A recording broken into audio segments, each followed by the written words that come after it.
Bueno, vamos a hablar un poquito de control de la temperatura y de ingesta de agua. La temperatura, su control es muy complejo y vamos a ver grandes cosas. Lógicamente, para controlar la temperatura tiene que haber receptores, ¿no? Hay que estarla sensando continuamente.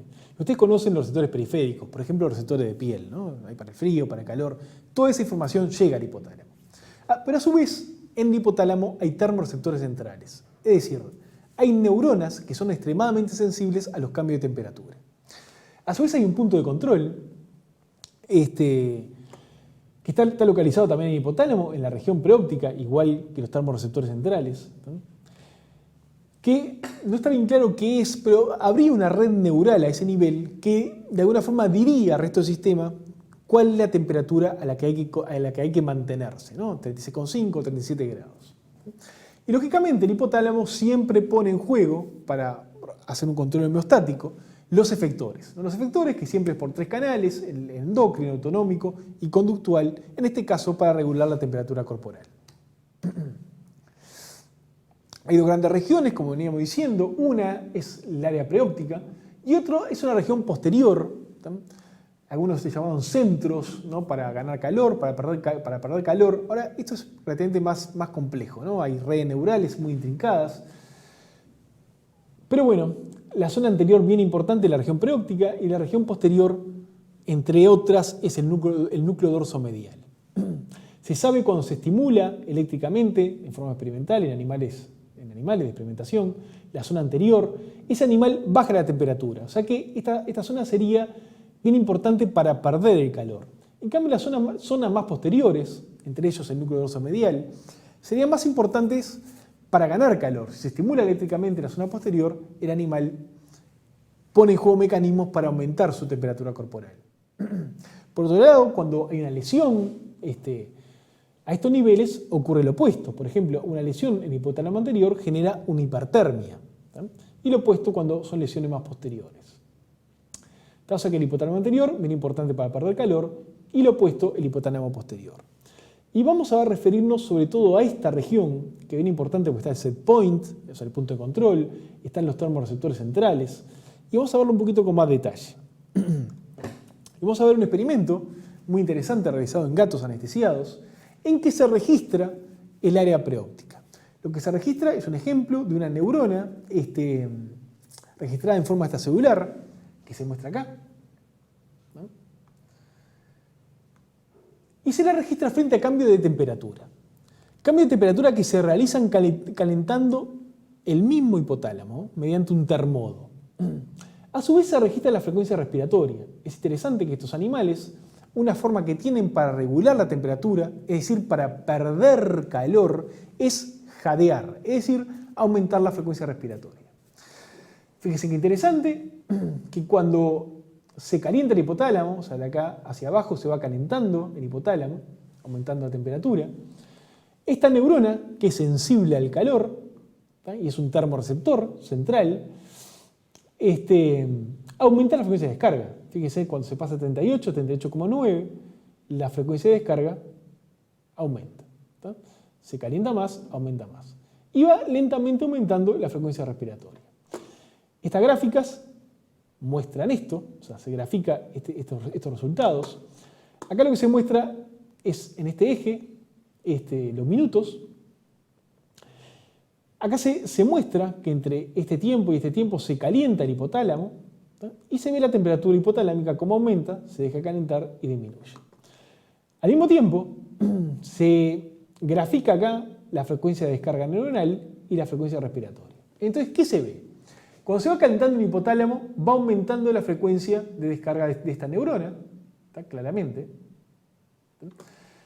Pero lo interesante es que cuando se activa esta neurona sensible al calor, se ponen en juego mecanismos para bajar la temperatura corporal, ¿tá? El mecanismo homeostático, mostrando qué importante es esta zona.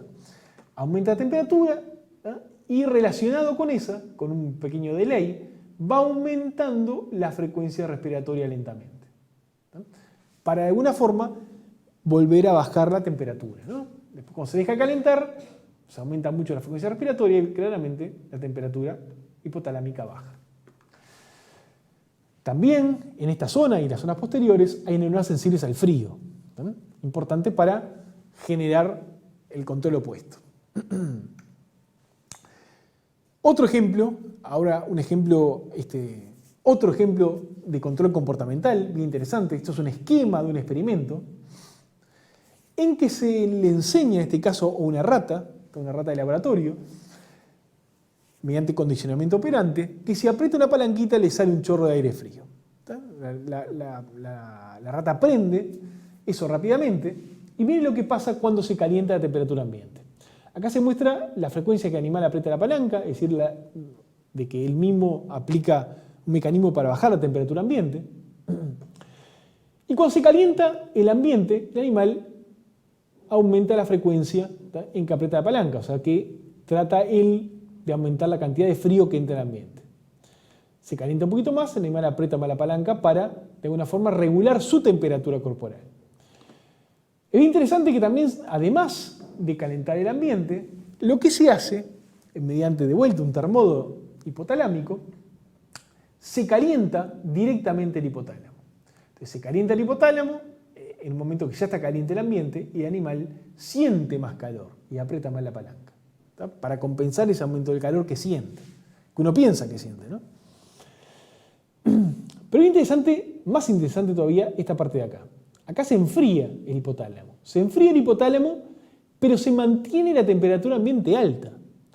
Y el animal lo que hace es sentir frío porque deja de apretar la palanquita que le larga chorros de aire frío. O sea que a pesar de que hay una temperatura ambiente alta, si se enfría el hipotálamo, el animal no lo siente, mostrando la importancia del hipotálamo, ¿no? En el control de esta respuesta comportamental. ¿Tá? Y decíamos que la zona integradora bien importante es el hipotálamo anterior o área preóptica. Vamos a ver cómo se integra esto. Un esquema bastante complicado. Se muestran 3 grandes zonas. Esto sería también un corte sagital del encéfalo, donde se muestra el hipotálamo acá y el tronco encefálico por acá. Y se ven 3 grandes zonas. El área preóptica, que se acuerda que cuando se estimulaba, la temperatura corporal bajaba. Se estimulaba eléctricamente, la temperatura corporal bajaba. Hipotálamo posterior, ejemplificado acá por el núcleo dorsomedial, que es bien importante, que se acuerda cuando se estimulaba esta zona, la temperatura aumentaba, una zona para ganar calor. Se incluyen otras zonas, a la que destaco esta, que es el RAFE pálido, núcleo de RAFE pálido. Bien importante, es una zona efectora, bien importante para ganar calor, RAFE pálido queda en el bulbo, en la zona media del bulbo. Muchas neuronas serotoninérgicas en el núcleo del RAFE. Este es el RAFE pálido. Fíjense, cuando se estimula eléctricamente esta zona, se pone en juego, decíamos, mecanismos para ganar calor, como la vasoconstricción periférica, como la termogénesis por mecanismos que no sea temblar, como por ejemplo la activación de la grasa bruna o grasa parda, que sabemos que aumenta el calor, o mismo el temblor. O sea que todo esto está integrado y coordinado por el RAFE pálido. Entonces, ¿qué trata de mostrar este esquema? Lo que trata de mostrar es qué pasa si aumenta la temperatura a este nivel, ¿tá? A nivel de la preóptica, donde están los termorreceptores centrales. Donde están principalmente los termorreceptores centrales. Y donde hay muchas neuronas sensibles al calor. Esto quiere decir sensible al calor en inglés, ¿no? Warm sensitive. Se calienta esta región, se activan estas neuronas sensibles al calor, que se muestran en rojo, ¿no? Y estas neuronas van a inhibir las zonas que generan calor. ¿Tá? ¿Se acuerdan que cuando se estimulaba esta zona, la temperatura bajaba? ¿Por qué? Porque se inhiben zonas que generan calor. Se inhibe el núcleo dorsomedial, que va a estimular esta zona, o sea, una inhibición indirecta de esta zona, pero también se inhibe directamente el RAFE pálido, que es una zona bien importante para generar el calor. O sea que estimulando esta zona, va a inhibir las zonas que generan calor.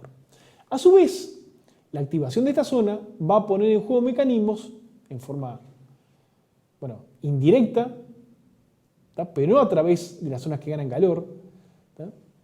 Se van a activar zonas para bajar la temperatura, zonas que regulan la vasodilatación periférica, que regulan el sudor, etc. ¿Tá? O sea que este es un poco cómo sería el control de la temperatura corporal.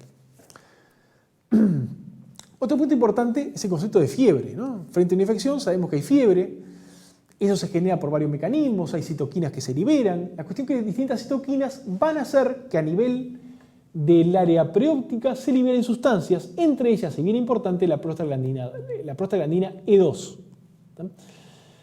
Esta sustancia es bien importante para generar fiebre. ¿Por qué? Porque, entre otras cosas, esta sustancia lo que hace es inhibir a estas neuronas. Estas neuronas, ¿se acuerdan? Cuando se activan, va a bajar la temperatura, por lo tanto, inhibiendo estas neuronas, la temperatura va a aumentar. Estas zonas generadoras de calor se van a desinhibir. O sea, la prostaglandina E2 inhibe las neuronas sensibles al calor, que son las que me bajan la temperatura. Y por eso la temperatura sube. Bien, véanlo con cuidado este esquema, que lo van a entender mejor. Bien, otro tema, el control de líquidos corporales. También muy complejo y vamos a ver grandes cosas. La cuestión es que hay dos variables controladas que se controlan independientemente, pero están muy intrincadas entre ellas. ¿Por qué? Porque si yo pierdo agua, por ejemplo, me deshidrato, pasan dos cosas. Pierdo agua, voy a perder líquido, o sea que el volumen del líquido extracelular va a disminuir. Obviamente pierdo líquido, el volumen va a disminuir. Pero solo eso.